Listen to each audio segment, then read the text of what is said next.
मेरे YouTube channel एस्ट्रोनेश पर आपका स्वागत है। नमस्कार, मैं हूं नरेश कुमार। सबसे पहले उन दर्शकों का धन्यवाद जिन्होंने पेज को सब्सक्राइब किया है, पेज के वीडियोस को शेयर कर रहे हैं, लाइक कर रहे हैं और कमेंट बॉक्स में हमें अपनी राय भी लगातार भेज रहे हैं।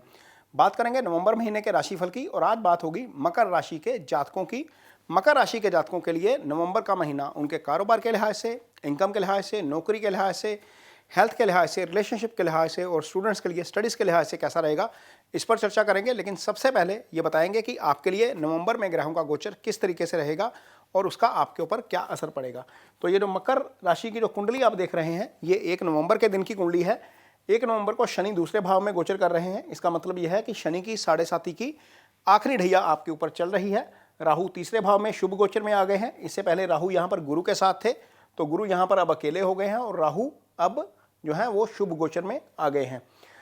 चंद्रमा छठे भाव में है, शुक्र अष्टम में है, ये शुभ गोचर है। केतु का 9वां गोचर शुभ नहीं होता।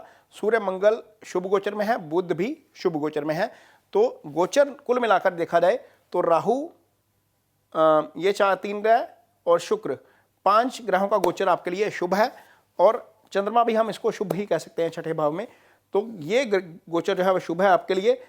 इनमें से सबसे पहले जो गोचर होगा वो 3 नवंबर को होगा। शुक्र यहाँ पर राशि बदलकर 9वें भाव में आ जाएंगे। 9वें भाव में भी शुक्र का गोचर शुभ होता है। 9वें भाव में सारे ग्रहों का गोचर जो है वो ऑलमोस्ट अच्छा होता है। राहु केतु को छोड़ दिया जाए तो यहाँ पर पाप ग्रह 3, 6, 11 में अच्छा फल करते हैं वैसे, लेकिन अशुभ नहीं होता। 9वें भाव में अशुभ कोई ग्रह नहीं होता। इसके बाद अगला गोचर जो होगा बुध का होगा 6 नवंबर को और यहाँ पर आ जाएंगे। बुध यहाँ पर भी शुभ गोचर में रहेंगे। 16 नवंबर को सूर्य मंगल भी पीछे पीछे चले जाएंगे इनके और यहाँ पर आ जाएंगे। ये भी गोचर शुभ है, तो ये गोचर आपके लिए शुभ रहेगा। मंगल भी शुभ है, सूर्य भी शुभ है, बुध भी शुभ है और यहाँ पर शुक्र भी शुभ है और राहु भी शुभ है। अब ये स्थिति रहेगी आपकी कुंडली में नवंबर में ग्रहों की और उसका आपकी इनकम के ऊपर और काम के ऊपर क्या असर पड़ेगा। देखिए, ये भाव कर्म का भाव है। आप कोई भी कर्म करते हैं, चाहे आप नौकरी कर रहे हैं, कारोबार कर रहे हैं, फ्रीलांस का बिजनेस कर रहे हैं, कुछ भी कर रहे हैं, वो दशम भाव से देखा जाता है। इस भाव पर पहले राहु की दृष्टि पड़ रही थी, साथ में गुरु के। अब राहु पीछे हट गए, गुरु की सीधी दृष्टि इस भाव के ऊपर पड़ रही है। इसका मतलब यह है कि आपका रवैया काम को लेकर पॉजिटिव होना शुरू हो जाएगा। आप पॉजिटिव अप्रोच के साथ काम करेंगे। कोई भी आप काम करेंगे, चाहे आप नौकरी कर रहे हैं, चाहे आप कारोबार करने जा रहे हैं, तो वहाँ पर आपको निश्चित तौर पर फायदा होगा और ख़ास तौर पर तब ज़्यादा फायदा होगा जब आपका काम विदेश से जुड़ा हुआ है, क्योंकि गुरु की दृष्टि 12वें भाव के ऊपर भी जा रही है। तो 12वें भाव से हम विदेश से संबंधित काम का जो है वो आकलन करते हैं और यहाँ पर गुरु की अपनी ही राशि पड़ी हुई है। यानी कि यदि आपका काम एक्सपोर्ट से जुड़ा हुआ है, इंपोर्ट से जुड़ा हुआ है, फॉरेक्स से जुड़ा हुआ है, इमिग्रेशन से जुड़ा हुआ है, तो निश्चित तौर पर आपको अब बहुत अच्छा फायदा मिलने जा रहा है। तो कर्म के लिहाज से ये स्थिति है। आय के लिहाज से देखिए, सूर्य और मंगल दोनों यहाँ पर रहेंगे 16 नवंबर तक और ये ऐसा भाव होता है जहाँ पर सूर्य और मंगल दोनों ही दिग्बली हो जाते हैं। तो निश्चित तौर पर आपका काम में मन लगेगा, आप काम को पूरी एनर्जी के साथ करेंगे।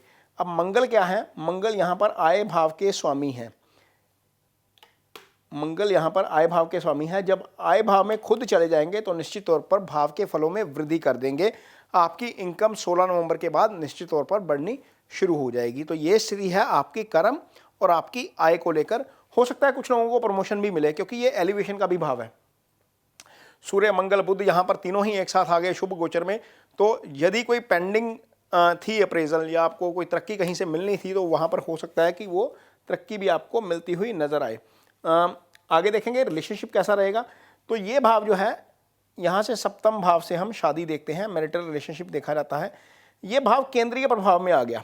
ये गुरु का केंद्रीय प्रभाव इस भाव में है अब, तो निश्चित तौर पर यहाँ पर चीज़ें काफ़ी ठीक हो जाएंगी। इससे पहले राहु का भी केंद्रीय प्रभाव था, केतु का भी केंद्रीय प्रभाव था।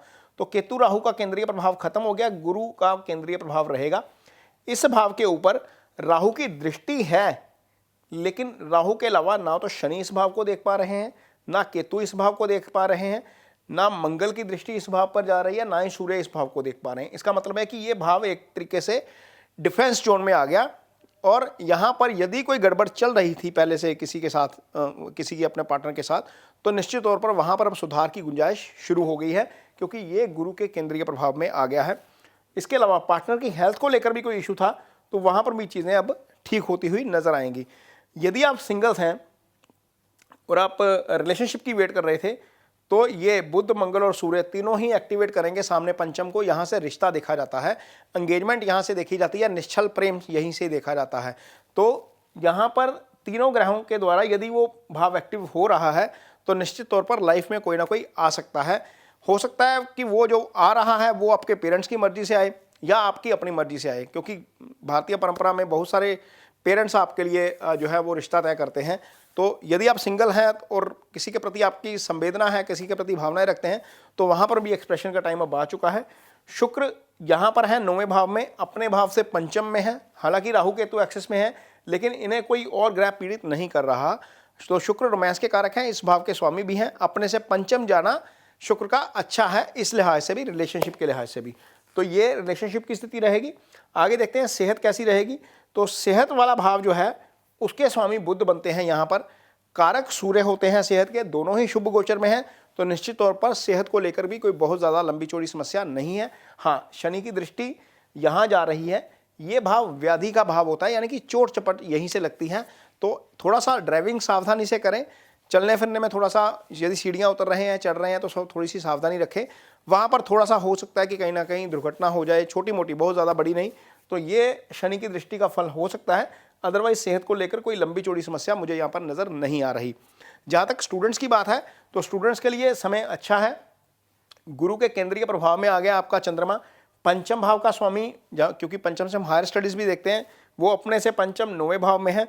तो निश्चित तौर पर स्टूडेंट, बुध जो एकेडमिक एजुकेशन के कारक हैं वो भी शुभ गोचर में है। तो निश्चित तौर पर स्टूडेंट्स को इस टाइम का सही इस्तेमाल करना चाहिए और अपना फोकस पूरा बनाकर अपने टारगेट की तरफ बढ़ना चाहिए। और जहां पर भी आप एडमिशन के लिए ट्राई कर रहे हैं या एग्जाम्स के लिए ट्राई कर रहे हैं, कंपटीशन के लिए ट्राई कर रहे हैं, तो निश्चित तौर पर पूरा मन लगाकर इसमें फोकस करें। आपको निश्चित तौर पर सफलता जो है वो ज़रूर मिलेगी। तो ये मकर राशि के लिए नवंबर महीने का राशिफल है। ये वीडियो आपको कैसा लगा, इस पर कमेंट बॉक्स में अपनी राय ज़रूर दीजिए। यदि ये वीडियो अच्छा लगे तो इसे शेयर ज़रूर करिए, पेज को सब्सक्राइब ज़रूर करिए। इसके साथ ही मुझे दीजिए इजाज़त। नमस्कार।